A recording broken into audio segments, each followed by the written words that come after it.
let's get started. So first, I want to welcome all the members, the new members, the original members, as well as those that have been with us for just a short time.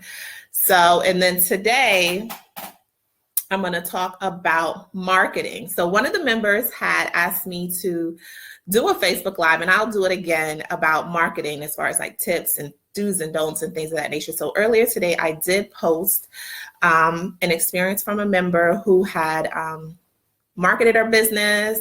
She did a SWOT analysis, and SWOT is essentially strengths, weaknesses, opportunities, and threats analysis. And if you Google it, they can give you all types of templates and things like that. But she did that. She did flyers, she did advertising.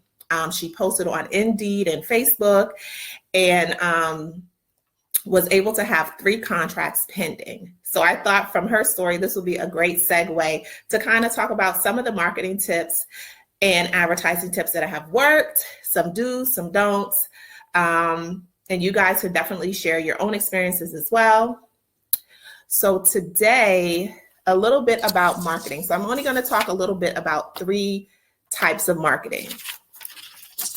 And the 3 types that have worked for healthcare staffers or healthcare agencies, and then the ones that you may want to kind of invest a little bit more time into, depending on how your agency is structured. So the one type of marketing that I found to work the best in many different agencies is word of mouth. And when I talk about word of mouth, I'm not just speaking about employee referrals. So I'm also talking about referrals in general. I think it's important as a new business, existing business, or even a business that's been in the market for several years to let people know what you're doing. You know, share, hey, I'm starting this new agency. You know, if you know anybody, just because you never know how people's lives change and the directions that they go in. So one minute they may not be working or involved with healthcare, and then the next second they may, you know, be involved, go to nursing school or go to medical school or work at a facility that might be an opportunity for you. So I highly, highly encourage everybody to share what you're doing. Let people know what you're doing, as well as you might be surprised that people are willing to help you. They're willing to kind of give you tips, share information, give you referrals to directors of nursing and things of that nature. So letting people know what you're doing is key. So that's what I mean by referrals. And then employee referrals. So employee referrals are super great just because they allow you to get a referral from someone who already works within your agency. And typically you already know their work practice, you know, they know the workflow. So if they're referring someone to your agency,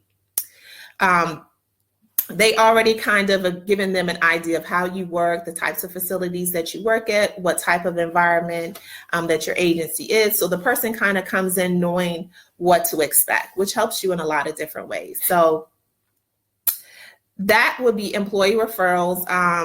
And then you also want to make sure that you go to, you know, previous work and referrals. And when I say previous work referrals, places that you worked before, whether you worked there in the capacity of an employee or a supervisor, going back to those places are definitely opportunities for contracts. We all know in the healthcare industry, management changes a lot, staff changes a lot every couple of years, as well as in my own experience, when the management changes, for instance, if the administrator leaves or the director of nursing or the director of nursing and administrator leaves, in a lot of instances, the actual staff will begin to turn around as well. So you want to make sure that you're going back to those places, you know, where you may have had established relationships or work relationships to kind of just check in to see what's going on. People's needs change. So you want to make sure that you're in the loop of that, as well as make sure that you at least have a contact person to refer back to later. So that's my kind of word of mouth tips on referrals, employee referrals, work referrals. And then the next one is hit the street. Angela, the member that shared her experience with the marketing, mentioned sending out flyers. That's something that's been done for years and it works. Now, given you don't know and you can track all of that, but you may not know how many flyers you have to send out to get to that one. But just having the attitude to be willing to do so makes all the difference. You need to know what's going on in your community.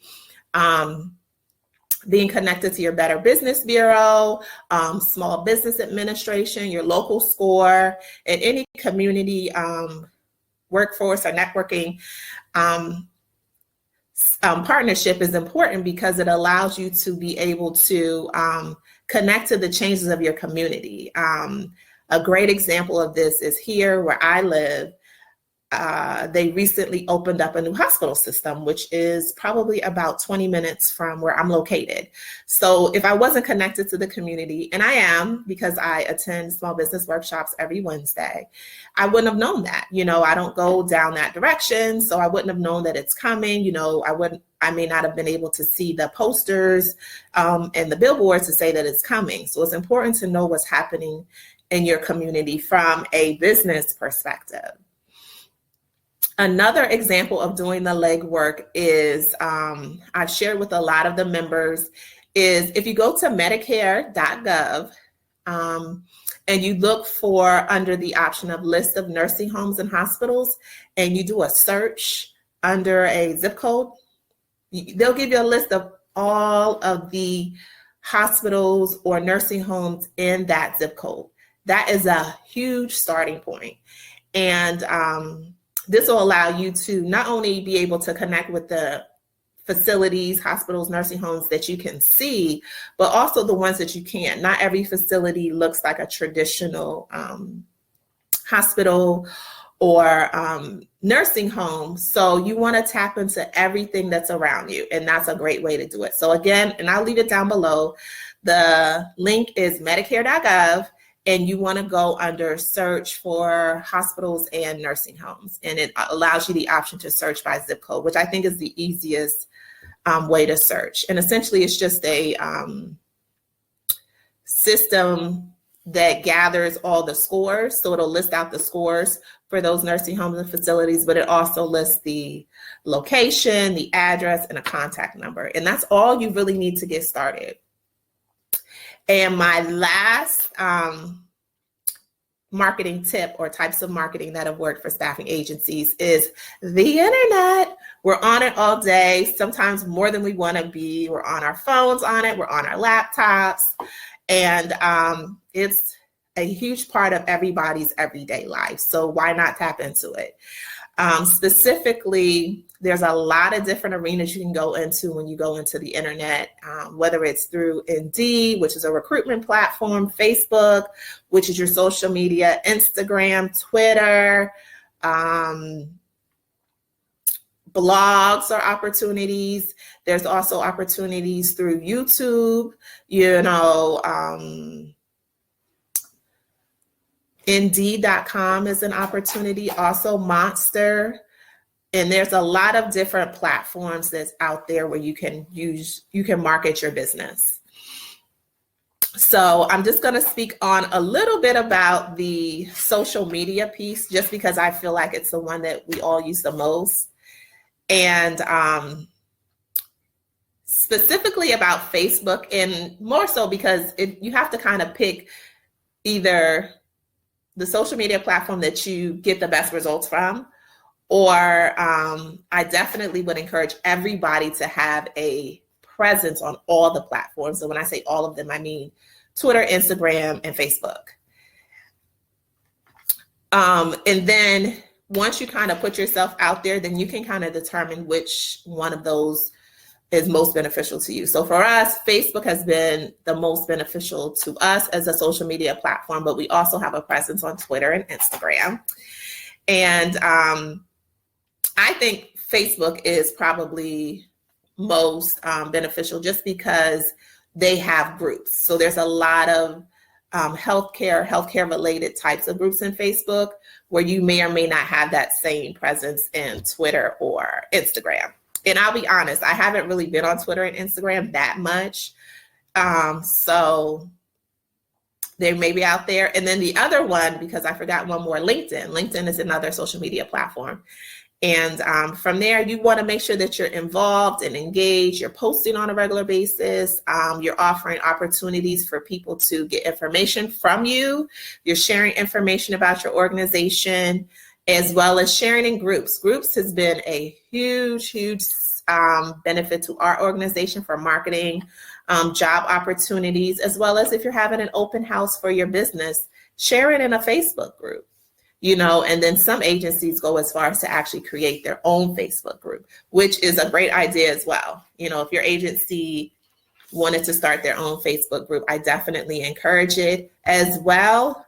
Everybody who has a business should have a Facebook business page. And as I have done a couple of pages, I know that it can be a tedious process and take up a lot of your time, but it's definitely worth doing. You want people to be able to go and see what your company is about quickly. And then if they want to get further information, they can be referred to the website. But you should definitely have a Facebook page. And probably later on in the summer, I'll talk a little bit more about putting together your Facebook page and what content you should have on it.